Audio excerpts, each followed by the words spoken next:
like even when I came back from America, went to work for Jacob Fruitfield, decided I want to have my own business. I mean, that's a journey in itself, making the decision, you know, giving up your full-time job, giving up that security and going into the unknown. And that's probably the scariest part of starting to set up your own business. I mean, it was tough. It was tough, but it was exciting. I mean, when you're young like that, you know, nothing will stand in your way. You'll do it no matter what, you know. Bring me right back, okay? Bring me right back to finding the first place, opening the door. Like, how did you decide where you're going to put it? Because these are the bits I love unpicking, because it's just people listening who are like, you know, the Lorraines out there who are like, oh, I really want to do that. But, you know, there's a million reasons not to do things. And there's one reason why you should. That's because you want to, right? So bring me back to your like initial process. Like, I want to open here. It's going to be like this, this, and this. So for me, it was definitely developing a brand was the biggest thing at the beginning. Okay. So I was like, okay, so I want to have like a cafe food business, and what does it stand for? You know, what do I want it to look like? And, you know, so I think because of my background, I created this brand I just designed, I partnered with my cousin who, not a business partner, but he was a brand designer, and he helped me. He was like, okay, what do you want? What are you going to do?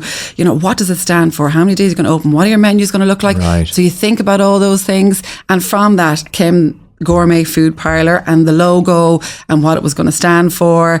And that's how it kind of started. Getting a geographical location was definitely the most challenging thing of all time, because Ireland was thriving. Again, the Celtic Tiger was in full force. There was very little units to rent. This was 2006. 2006. Right. Very few units to rent. Yeah. So it was like, well, there was slim pickings. So who will give me a unit really was the answer to that question, you know. And if you saw where I opened a 25-seater cafe off a side street in Dunleary, because it was the only unit that I could get where I didn't have to pay key money, because I refused to pay key money because my budgets at the time, I had very, very, very small amount of money to play with to open in the first place. So I had to be very clever in how I went about it. And I rented this small Chinese kind of a food store on Cumberland Street in Dunleary. And listen, every uncle and my father and every person I knew came in as the builder, and they helped me to get it open. And that was a wonderful experience in itself, because there was passion, but there was a lot of support and love in Gourmet Food Parlour before it even opened in July 2006. So that was special. Is that where you're from? No, I'm from Galway. Okay. I'm a Westie, west of Ireland. So what was the Dunleary connection? Just literally, that's where you could get it? I was living in Dunleary at the time. Okay. I was living in Dunleary at the time, and I suppose I just used to walk the streets, and I went everywhere. I went all around Dublin looking for units. But this is the one, I don't know, there was something about Dunleary, the energy, the people, the atmosphere, you know, and at the time, and it's still to this day, I still have the same attributes if I'm going to open up a new unit or a new restaurant.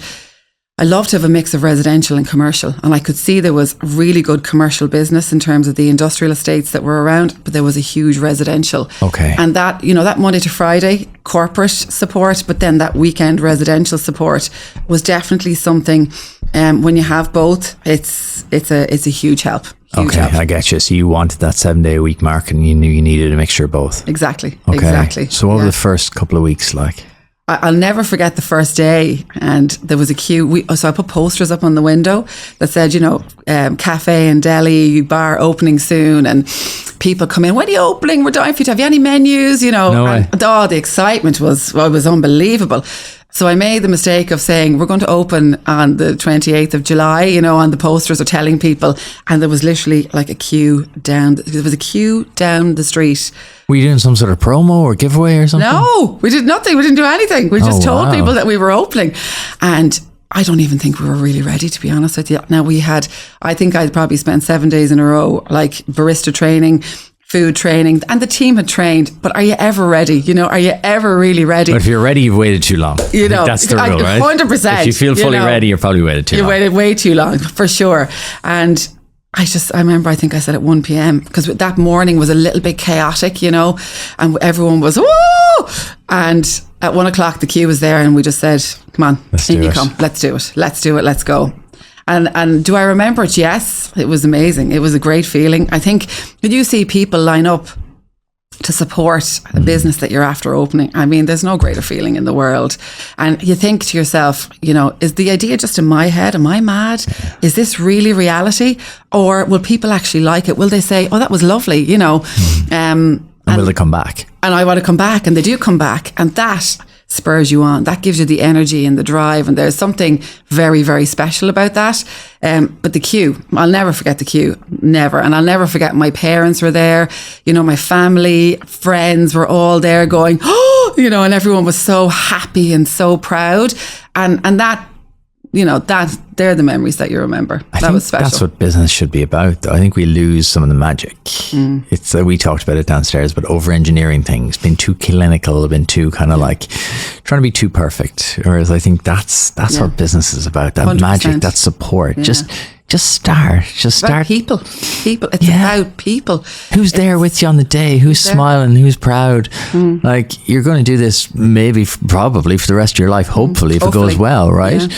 So like, there's this urgency. This like, oh, move fast and break things. I hate that. I think that is the biggest myth that's been propagated. This tech thing of like, oh, just like hustle and build and blah, blah, blah. You do.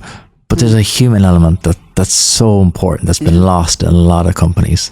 I think the human element to this day is still the most important part of any business. And it's not just about, yes, you need to build a culture, a strong culture in your business.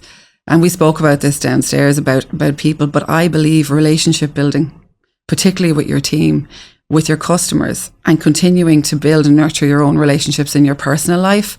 I think if you can maintain that throughout having your business and really put an effort into that, I think that is what will bring you on as a person, as a business person.